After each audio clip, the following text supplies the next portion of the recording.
இந்த ஒரு கருப்பு உளுந்து பொடி இருந்தா போதுங்க. காலையில குழந்தைங்க பரபரப்பா கிளம்பிக்கிட்டு இருக்க நேரத்துல கஞ்சும் ஆத்தி கொடுக்கலாம், இல்ல மாதிரி லட்டும் பண்ணி கொடுக்கலாம். கருப்பு உளுந்த பொடி பண்றதுக்கு 2 கப் கருப்பு உளுந்து எடுத்திருக்கேன். இதோட 1 டீஸ்பூன் வெள்ளை உளுந்த சேர்த்து வறுக்கும் போது பாத்தீங்கன்னா நிறம் மாதிரி வரதை ஈஸியா கண்டுபிடிச்சிடலாம். 3/4 வறுத்ததுக்கு அப்புறமா 4 ஏலக்காய் சேர்த்து நல்லா பொன்னிறமா வறுத்து ஒரு தட்டுல எடுத்து வச்சுக்கோங்க. இதுல 1/4 கப் அரிசி சேர்க்கிறேன். புழுங்கல் அரிசி, சாப்பாட்டு அரிசி சேர்த்திருக்கேன். இந்த அளவு பொன்னிறமா ஆனதுக்கு அப்புறமா அதை உளுந்தோட வச்சுக்கோங்க.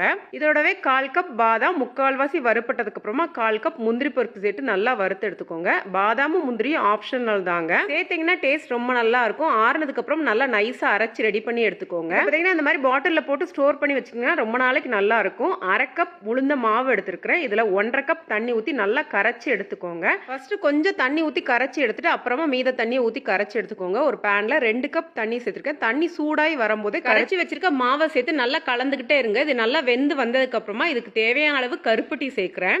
கேஸ் ஆஃப் பண்றதுக்கு முன்னாடி 1/4 கப் தேங்காய் துருவல் சேர்த்து ரெடி பண்ணிட்டீங்கன்னா ரொம்ப அருமையான டேஸ்டியான உளுந்த கஞ்சி தயாராயிருச்சு. இதே மாவுல பாத்தீங்கன்னா உளுந்து உருண்டை பண்ணாலும் ரொம்ப நல்லா இருக்கும். ஒரு மிக்ஸி ஜார்ல 1/2 கப் மாவு எடுத்திருக்கிறேன். 1/4 கப் தட்டின கருப்பட்டி சேர்த்து மிக்சியில பொடி பண்ணி எடுத்ததுக்கு அப்புறமா சூடா இருக்க நெய் சேர்த்து கொஞ்சம் கொஞ்சமா உருண்டை பிடிச்சு எடுத்துக்கோங்க. நெய் மொத்தமா சேர்க்க வேண்டாம், கொஞ்சம் கொஞ்சமா சேர்த்து உருண்டை பிடிச்சு எடுத்தீங்கன்னா டேஸ்ட் ரொம்ப நல்லா இருக்கும். ஸ்கூலுக்கு ஸ்நாக்ஸா கொடுத்து விடவும் நல்லா இருக்கும். அதே நேரத்தில் ஸ்கூல் விட்டு வந்தோடனே சாப்பிட கொடுக்கறதுக்கு ரொம்ப அருமையா இருக்கும். நெய்க்கு பதிலாக சுட வச்ச நல்லெண்ணெய் சேர்த்தும் பிடிக்கலாம். வீடியோ பிடிச்சிருந்துச்சுன்னா லைக் பண்ணுங்க, ஷேர் பண்ணுங்க. நன்றி, வணக்கம்.